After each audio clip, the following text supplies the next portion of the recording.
অনেকেই কমেন্ট করছিল পায়রার ট্রেনিং নিয়ে।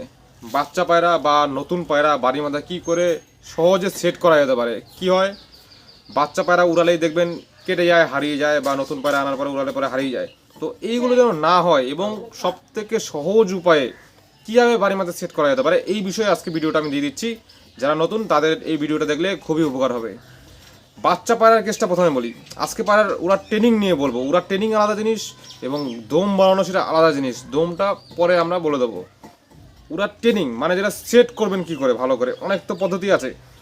প্রথমে বলবো, যারা নিচে পায়রা বসেন, যাদের বাড়িতে গাছপালা বেশি, তাদের কী সিস্টেমে উড়াতে হবে, যাদের ছাদ তাদের কী সিস্টেমে উড়াতে হবে, আমি যতটা শর্টকাটে পারবো বলে দেওয়ার চেষ্টা করব। যারা কিনা নিচে পায়রা বসেন, নিচে যারা পায়রা বসেন তারা কি করবেন, বাড়ির মাথায় অবশ্যই বোম লাগাতে হবে। একটা বোম না, মোটামুটি যত বেশি পারবেন তত ভালো। 2-3টে বোম লাগাবেন উপরে, আর গাছের উপরে যদি বাসটা নিয়ে নিতে পারেন সবথেকে ভালো হয়। মানে উপরে বসে যাতে পুরো এরিয়াটা দেখতে পারে, এটা রাখতে হবে। আর যারা ছাদ তাদের বাড়িতে বোম দিলেও তো ভালো, না দিলেও চলে যাবে। এবার বলে দিচ্ছি বাচ্চা পায়রা ক্ষেত্রে কী করবেন। বাচ্চা পায়রা যখন আপনারা সেট করবেন তখন প্রথমে ফলো রাখবেন। ছোট বাচ্চা যখন বেরাবে ঘর থেকে, বিন পরের বাচ্চা বা এক পরের বাচ্চা, দেখবেন প্রথমে চোখের জল কেটেছে কিনা। চোখের জল কেটেছে না মানে চোখের রংটা স্পষ্ট আসছে কিনা, ঘোলা আছে কিনা দেখতে হবে। যদি দেখেন যে ঘোলা আছে, এখনো ক্লিয়ার হয়নি চোখ, তাহলে সেটাকে উড়ানো যাবে না। তখন উড়ানো যাবে না।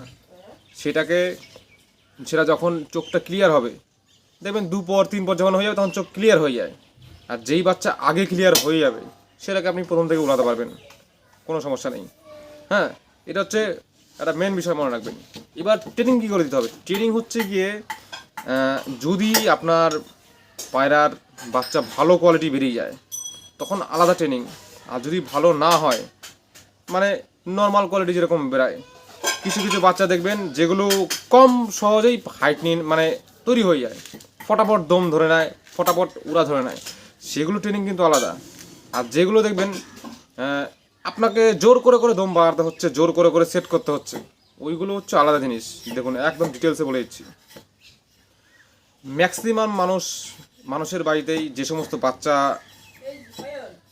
উড়ায় বা বাচ্চা বের করে, ম্যাক্সিমামই জোর করে করে দম বাড়ায়, জোর করে করে উড়া ধরায়, জোর করে করে হাইট নেওয়ায়। হ্যাঁ, এরকম ম্যাক্সিমাম দেখা যায়। আর যেগুলো খুব স্ট্যান্ডার্ড ভালো কোয়ালিটির বাচ্চা হয়, যেগুলো কিনা খুব কম লোকেরই হয় এবং কম দেখা যায়, সেগুলোর অত ঝামেলা নেই। সেই পায়রা বাচ্চা অবস্থা ছাড়লে নিজেরাই উড়ে পড়ে, নিজেরাই দেখবেন উড়বে। ধাড়ি পাড়ার সাথে উড়াবেন তো ধাড়ি পাড়ার উপরে উপরে ওরা উড়ে যাবে, ধাড়ি পাড়া ওদের কি উড়াবে। তো ওইটা হচ্ছে হাই ফ্লাইং মামলা, ওইটা আমরা পরে বলে দেবো। আপাতত সেট করা নিয়ে বলে দিচ্ছি। যারা নর্মাল সাধারণ মানুষ যারা নতুন আছেন তাদের বলে দিচ্ছি কী করবেন। আপনার বাড়িতে যে বাচ্চা পায়রা উড়াবেন, তো ওইটাকে আপনার বাড়িতে যে পায়রাটা, অনেকে বলবেন দেখবেন যে আপনার বাড়িতে যে ভালো সবথেকে সেরা পায়রা তার সাথে উড়াবেন, না না, ওটা করার দরকারই নেই।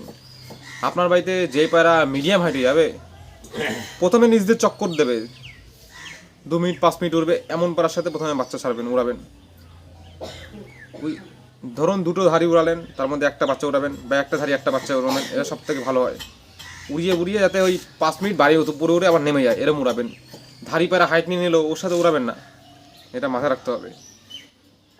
যখন বাড়ির মধ্যে সেট হয়ে যাবে 3-4 দিন, তারপরে হচ্ছে এমন পায়রার সাথে ছাড়বেন যে মিডিয়াম হাইটে যাবে, 5 মিনিট 10 মিনিট উড়বে, তারপর নেমে পড়বে, তারপর ওই পায়রার সাথে ছাড়বেন। বুঝতে পেরেছেন? এরকম ছাড়বেন, তারপরে যেটা হাইটে যাবে ওই পায়রার সাথে ছাড়বেন। এটা হচ্ছে আসল প্রসেস। প্রথমে যদি আপনি একদম হাইটের সাথে ছেড়ে দেন, তাহলে হাইটে যদি যায়ও প্রথমে, তাহলে কিন্তু কেটে যাওয়ার চান্স থাকবে। আর বেশিরভাগ সময় দেখা গেছে যে বাচ্চা পায়রা ফট করে ওই ধাড়ি পায়রার সাথে পারবে না, ও কিন্তু একসাথে থাকতে পারবে না, দেখবেন ছিটকে যাবে এদিক ওদিক। তো এটা হচ্ছে প্রসেস, এটা দেখবেন। আর হচ্ছে বাচ্চা পায়রার মধ্যে আরও জিনিস আমি বলে দিচ্ছি। ফিটিং দেখবেন, ফিটনেস দেখবেন যে সে উড়ার জন্য রেডি আছে কিনা, এগুলো তো জানেন বেসিক। পালক ঠিকঠাক আছে কিনা, সব ঠিকঠাক আছে কিনা।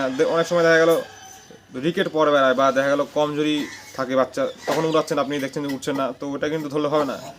ফিটিং একদম পরিষ্কার পরিচ্ছন্ন মানে থাকবে বডি, তারপরে আপনি উড়ার ট্রেনিং শুরু করবেন, এটা মাথায় রাখবেন। আর অনেকে কমেন্ট করছিল যে বাচ্চা পায়রা হঠাৎ করে উঠছিল, ভালো দম করছিল, হট করে দম করছে না। এটা হচ্ছে একমাত্র শরীর খারাপ কারণে হয়। শরীর খারাপ থাকলে পরে এই সমস্যা দেখা যায়। এবার হচ্ছে সেট তো এইভাবে করবেন। এবার সেট করার আরও কিছু নিয়ম বলে দিচ্ছি। অনেকেই কী করে, 4-5টা পায়রা বোমে বসায়, তার মধ্যে বাচ্চাগুলো বোমে বসিয়ে দেয়, কষি দিয়ে সব পায়রা একসাথে ধাওয়া দিয়ে দেয়, তাহলে বাচ্চা ধাড়ির সাথে সাথে উড়ে তারপর আবার নামে।